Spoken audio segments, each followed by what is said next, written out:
자, 다시 한번 해보도록 하겠습니다. 프랑스 혁명의 내용. 프랑스 혁명의 원인부터 간단하게 한번 살펴보도록 하겠습니다. 자, 원인 첫 번째, 구제도의 모순. 구제도의 모순이 뭐냐면, 당시 프랑스는 이런 구조였어요. 얘네들이 2%, 그리고 얘네들이 98%. 제1신분, 제2신분, 그리고 제3신분이었는데, 제1신분과 2신분들은 엄청나게 많은 특권을 드렸습니다. 그런데 세금은 내지 않았죠. 그런데 이 3신분은 특권도 없고 세금만 엄청나게 많이 내고 있었습니다. 그리고 두 번째는 계몽사상. 당시 새롭게 성장한 계층인 부르주아들 사이에 계몽사상이 유행하게 되면서 만인이 평등하다. 그리고 모든 사람은 정부에 항의할 수 있다라는 이런 생각들이 퍼지게 됩니다. 그리고 세 번째는 미국 독립 역시도 굉장히 큰 영향을 주었고요. 그래서 크게 세 가지 원인이라고 보시면 되겠습니다. 그러면 전개 과정을 한번 살펴보면 발단은 루이 16세가 3부회를 소집합니다.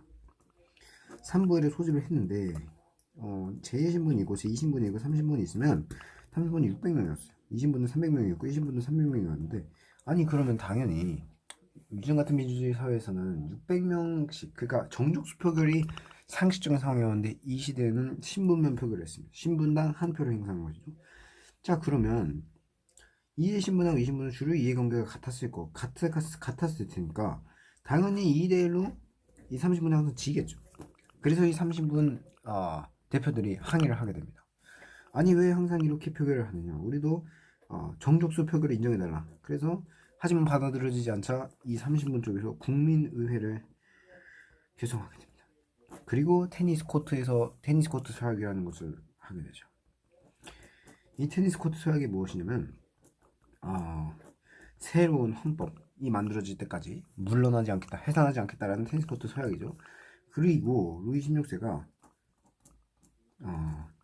국민의회를 탄압합니다. 국민의회를 탄압하고 이후에 국민의회 사람들은 바스티유 감옥을 습격하게 되죠.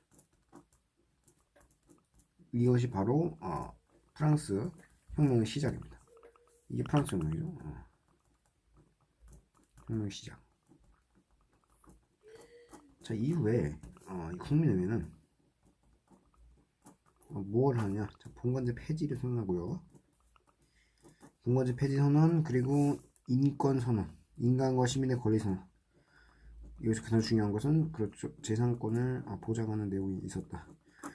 사실 국민주권이라는 내용 크게 미국 혁명과 비슷하지만 미국 혁명 같은 경우는 재산권을 보장한다는 내용은 없어요. 그러면 이 인권선언에는 재산권을 보장한다는 내용이 있습니다. 그리고 헌법을 새로 만들어요. 헌법을 만들고 이제 헌법을 만들었으니까 국민의회가 아니고 이 헌법 아래서 새로 다른 법들을 만드는 입법의회로 넘어가게 됩니다. 자, 입법의회로 넘어가게 되면서 이 과정에서 이 국민의힘 입법으로 넘어가는 과정에서 당시 프랑스에 왕이었던 이 루이 16세가 망명하다가 체포되는 사건이 발생합니다. 자 그런데 여기서 재밌는 게 이 루이 16세의 아내 지금 왕비가 마리 앙투아네트입니다. 이 마리 앙투아네트는 오스트리아 사람이었는데 이 체포됐다는 소식을 듣고 오스트리아에서 굉장히 불안해하기 시작합니다. 혁명의 불씨가 번질 것을 우려한 오스트리아 그리고 오스트리아와 프로이센에서 계속 프랑스에다 간섭을 하기 시작합니다. 그래서 프랑스가 결국에는 오스트리아에 선전포고를 하게 됩니다. 그래서 프랑스가 오스트리아 프로이센 연합군이랑 싸우게 되는데 처음에는 오스트리아군이 우세하지만 이후에 의용군의 활약으로 혁명전쟁을 승리하게 됩니다. 그런데 혁명전쟁을 승리한 다음에 돈이 없으니까 백성들의 생활이 더 어려워지게 됩니다. 그 과정에서 일부 백성들이 바스티오 감옥을 습격합니다. 그래서 이 입법회가 결국 국민공회로 재탄생하게 됩니다. 국민공회로 재탄생하고 공화정을 선포하고요. 그리고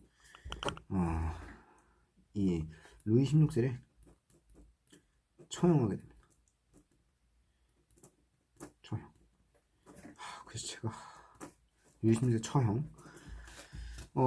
루이 16세를 처형하는데, 자, 그래도 백성들의 생활이 크게 나아지지 않았어요.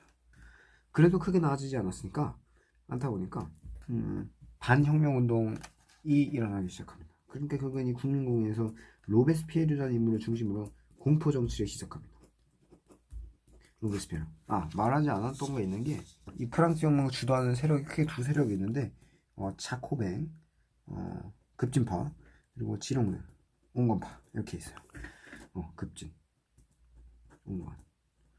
그래서 이 입법의회에서는 지롱르파가 정권을 잡았었어요. 그래서 이때 입헌군주제를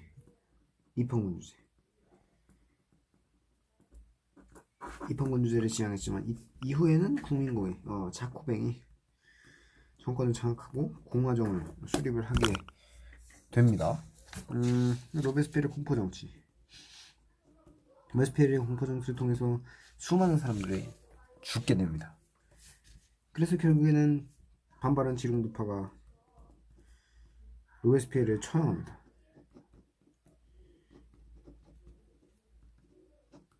이후 5명의 총재가 날아갈 수 있는 총재정부로 정치 형태가 변화하게 됩니다.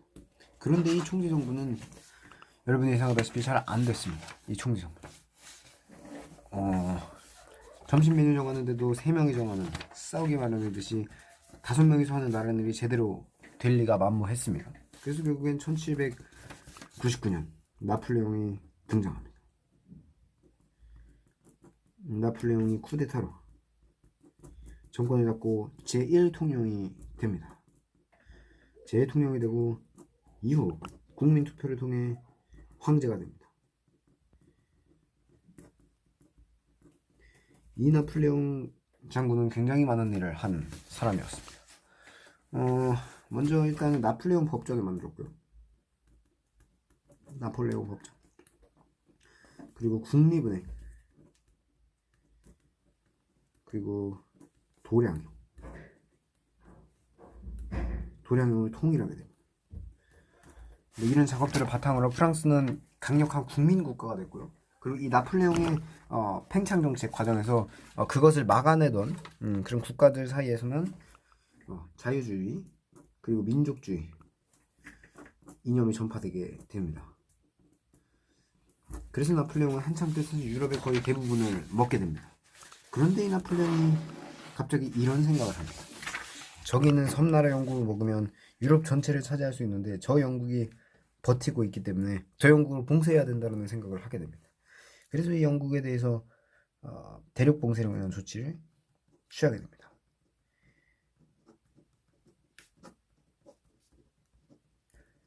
그런데 영국은 엄청난 식민지를 가지고 있었기 때문에 경제적 타격을 거의 입지 않았고, 여기에 러시아가 대륙 봉쇄령을 어기고 영국과 교역하게 됩니다. 그래서 화가 난 나폴레옹은 러시아를 공격하게 되죠. 그런데 결국 이 공격은 실패하게 되고 나폴레옹은 유배를 가게 됩니다.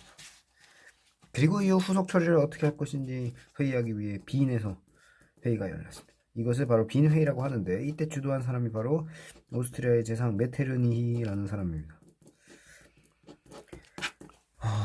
자, 그런데 이후에 이 회의가 진전이 없다가 나폴레옹이 유배를 보냈는데 그 섬에서 탈출했다라는 소식이 전해지자 허둥지둥 결론을 마련하게 되는데, 그게 바로 빈 체제입니다.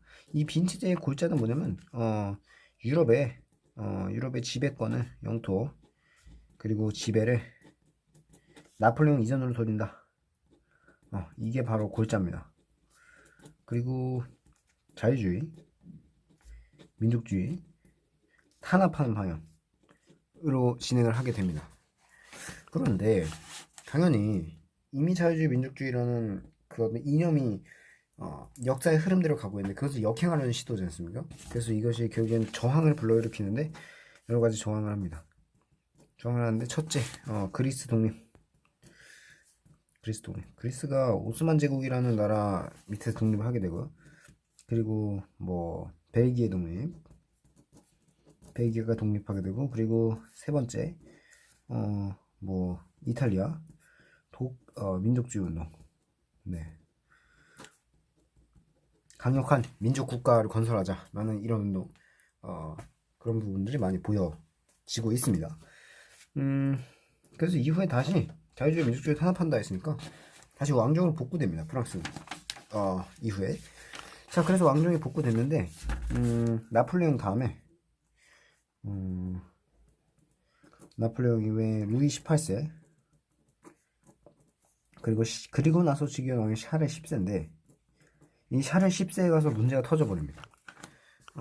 샤를 10세가 자꾸 독재 정치를 하니까 화가 난 시민들이 7월 혁명을 일으키게 됩니다. 7월 혁명을 일으켜서 전제 정치를 하는 샤를 10세를 몰아내고 루이 필립을 시민의 왕으로 추대하게 됩니다. 그런데 루이 필립이 정치를 잘했으면 모르겠는데 여전히 소수의 부자들 위주의 정치를 하게 됩니다. 그래서 결국엔 이 중소시민 그리고 노동자 계층이 선거권 확대를 요구하게 됐지만 이후 루이 필리프가 이것을 탄압하자 결국 2월 혁명을 통해 루이 필립을 몰아내고 공화정을 수립을 하게 됩니다. 이때는 이폰군주제였죠. 그리고 이 공화정. 그러면 이 7월 혁명의 영향을 보도록 할게요. 7월 혁명, 벨기에의 독립. 벨기에만 독립하게 됩니다. 다른 나라에서도 민족주의 운동이 있었지만 다 실패하는 그런 모습이다. 그리고 이후에 2월 혁명을 통해서는, 그렇죠, 2월 혁명을 통해서는 오스트리아 메테르니가 추방됩니다. 그리고 독일과 이탈리아에서 민족주의 운동이 일어나게 됩니다. 자, 그럼 독일과 이탈리아의 민족주의 운동을 살펴보자면, 자, 독일, 이탈리아.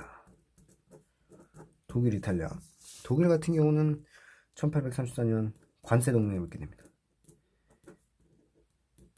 원래 독일은 작은 연방들로 쪼개져 있었는데 이 연방들끼리 서로 관세 동맹을 맺게 됩니다. 그러니까 경제적인 통합을 이루어내게 된 거죠. 자, 이후에 프로이센이라는 나라가 통일 주도권을 잡습니다. 이때 세상에 그 유명한 비스마르크. 이 비스마르크 아저씨는 철야 정책이라는 걸 하게 되는데,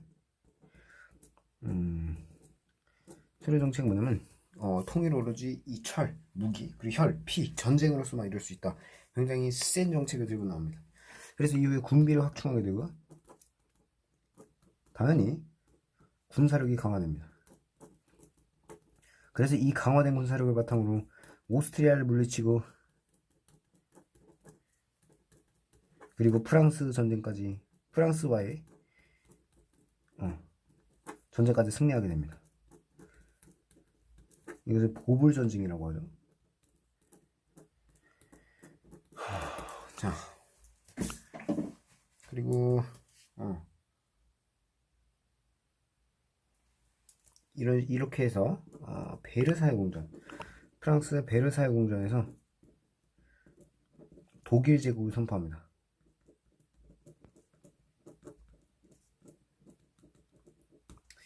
이 베르사유 공전에서 독일 제국을 선포했다. 프랑스 입장에서 굉장히 굴욕적이라는데 이 굴욕을 프랑스는 제1차 세계대전 이후에 독일한테 거대로 되게 갚아주게 됩니다. 자, 그럼 이탈리아를 보도록 할게요. 이탈리아 같은 경우는 통일의 주도적인 역할을 한 인물 3명이 있습니다. 첫 번째는 마치니, 그리고 두 번째 카보르, 세 번째는 가리발디 장군.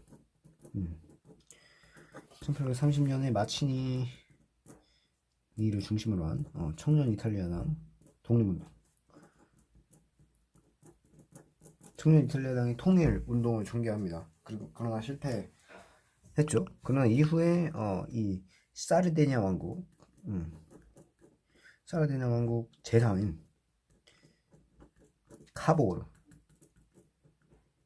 이 카보르 장군이 이 카보르 장군이 프랑스의 지원을 받아 오스트리아를 격파하게 됩니다. 그래서 중북부 이탈리아를 차지합니다. 이후 가리발디라는 장군이 나폴리 그리고 시칠리아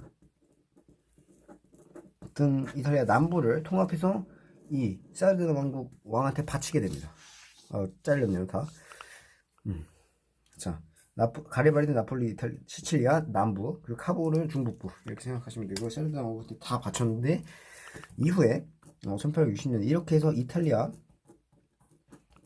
왕국이 성립이 되게 되고 이후에 교황령 그리고 베네치아를 통합해서 이탈리아 통일 완성 이렇게 되게 됩니다. 독일 통일 완성된 게 1871년이고요. 이탈리아 왕국이 완성된 게 1870년이다 이렇게 보시면 되겠습니다.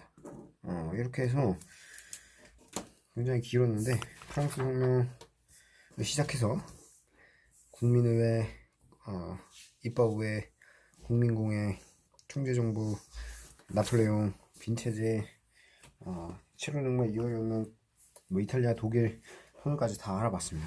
기네요. 자, 다음번에는 제국주의와 중국사를 들고 오도록 하겠습니다.